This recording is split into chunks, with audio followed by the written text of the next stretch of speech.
Welcome to another episode of Cook with Me, Gluten Free. I'm so glad you're here. Today we're going to do something a little bit different. Now, we're not always going to make things from scratch. Sometimes I'm going to find those things that you wonder, is that really good? Is that going to be good gluten free? Well, one of my favorite restaurants growing up was Red Lobster. And I clearly remember when they would bring those hot biscuits to the table. I mean, they were buttery and garlicky and cheesy. And now they have this gluten-free Red Lobster Cheddar Bay biscuits. So we're going to see if this biscuit mix is good enough to rival the biscuits that Red Lobster puts on their tables. We don't need a whole lot. I'm just going to read the ingredients right off the back here. We've got 1 cup of cold water, a half cup of sharp shredded cheddar cheese, a pouch of the gluten-free Cheddar Bay biscuit mix, which of course is enclosed. That's all we need for the biscuits themselves. Then they go into the oven. We're going to preheat the oven to 425 degrees, and we're going to have our baking sheet lined with parchment paper or, sprayed with some nonstick cooking spray, whatever you use. And then we're going to make the herb butter sauce, which is a 1/4 cup of butter and a pouch of the garlic herb blend, which of course is also in the box. So this looks pretty easy. So let's give it a shot. I've got my ingredients sitting over here. We'll still take a look at the things that you have to have outside of the box mix, just so you can be prepared if you decide to make these Red Lobster gluten-free Cheddar Bay biscuits on your own. Let's look at the ingredients. Okay, let's take a quick peek at what the inside of the box looks like. We've got our bag of biscuit mix, and then our little packet, our little seasoning packet. Now, in addition to that, this is 1 cup cold water. We've got a half cup of shredded sharp cheddar cheese and a 1/4 cup of butter, which will be melted. But that's a whole nother step. So we're going to set these two aside, and then we're just going to get started with our ingredients here. So in a mixing bowl, it says, and I've got my directions right here in front of me, so we don't mess anything up. We're putting our mix into the bowl. I'm doing this real time. Okay, so we're stirring together the water, cheese, and biscuit mix until a dough forms. So let's go ahead and do that. Got our spoon here. We've got our water and our cheese. I'm going to go ahead and put our cheese in. Give that a little stir. Then I'm going to add in the cold water. I'm going to add that in kind of slow. I don't want it to get too crazy where I can't manage it all at once. A little bit more. I'm going about halfway, giving it a stir.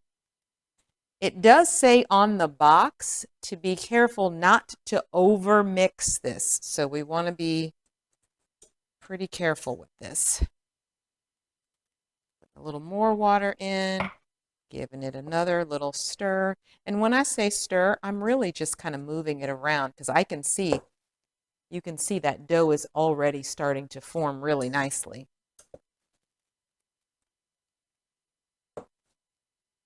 All right, I'm going to put the rest in. It does say that each biscuit will be about a 1/4 of a cup in size. So I do have a little 1/4 cup measuring cup that I'm going to use to scoop out the dough onto my pan with parchment paper. And again, we're preheating to 475. So if you're making these and you haven't preheated your oven yet, now's a good time to do it. I had a little bit of water left in there. All right. I typically don't like to work dough with my hands, but this one, I think I might have to. Either that or use a smaller utensil. My spoon might be a little bit large for this dough. But again, it says don't overwork it, so I'm just trying to really incorporate this together. And once I have this well mixed, then I'll be back and it is going to go on our cooking pan with parchment paper.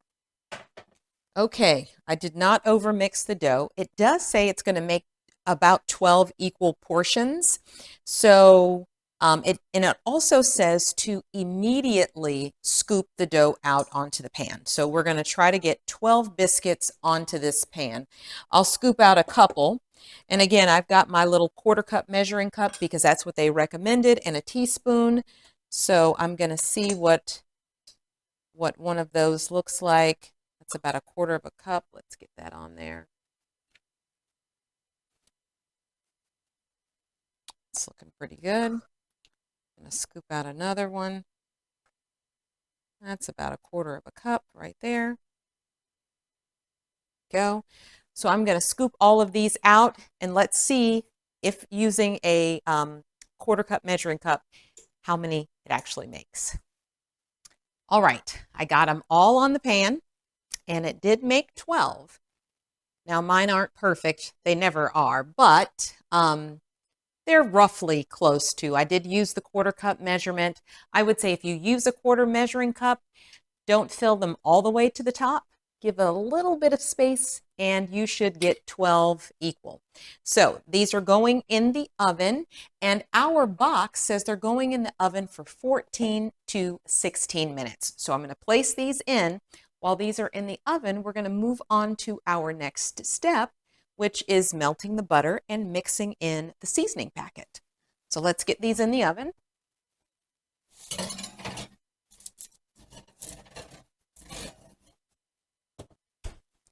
And I'm going to set my timer.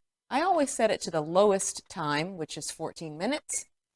And while that's going, we will get our butter and our season packet mixed up. Also, if you don't have a brush, you can just use a spoon because once they come out of the oven and we've confirmed that they're done, then we're going to brush this deliciousness on top. So I use the microwave to melt 1/4 cup of butter, and I'm going to go ahead and put this seasoning packet in. And it just looks like a standard powdered seasoning.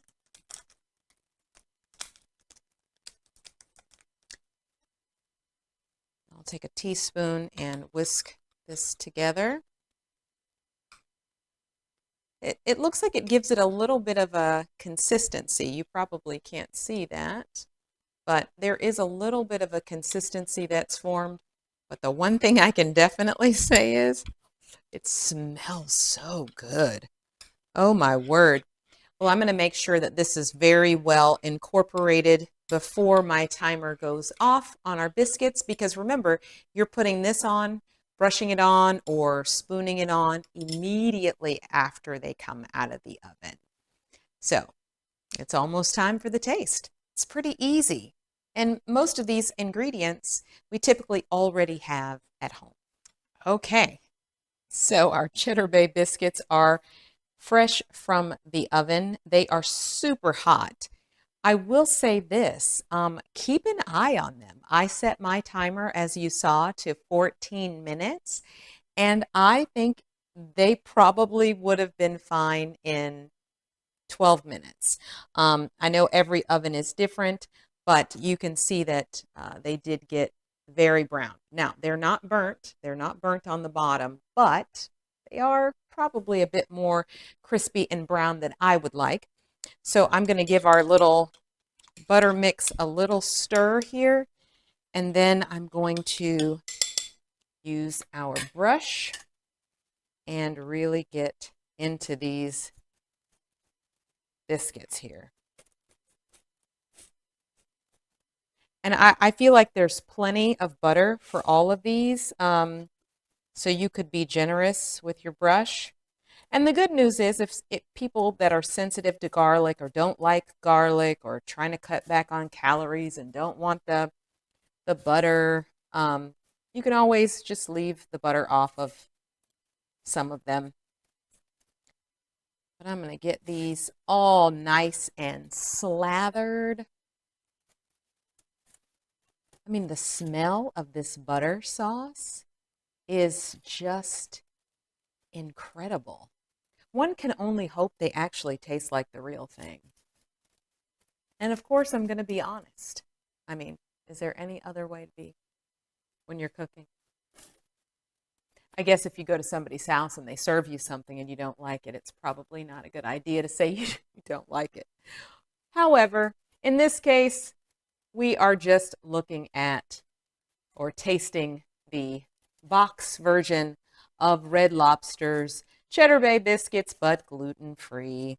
I mean, they look really good.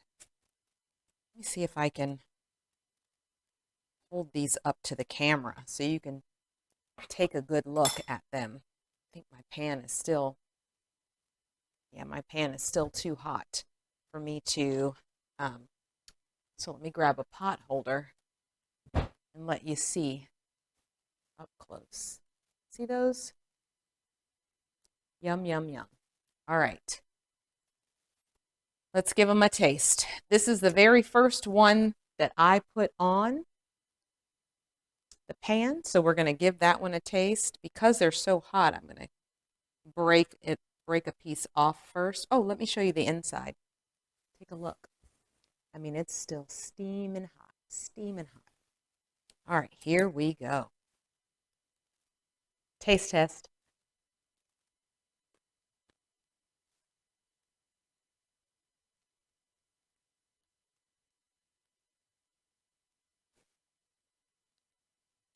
They're actually pretty good. I think like I said, I think they could be cooked about 1 to 2 minutes, probably 2 minutes less. But it has a really good biscuit taste. The sauce definitely tastes very similar to Red Lobster. I think these are good. I don't like to rate food, but when it comes to something like this, I think it's safe for me to give it a rating. I would say if I had cooked them less, these easily could have been a 7.5 to an 8 out of 10. So would I recommend the Red Lobster Cheddar Bay biscuit mix gluten-free? Yes, I would. I would highly recommend them. So don't forget to like and subscribe and leave me a comment. Let me know if there's something on the shelves that you've been wanting to try, but just don't want to waste the money. Let me try it for you. I would love to give some of these things a try. But until next time, again, don't forget to like and subscribe. And join me again. Cook with me, gluten-free. They really are good.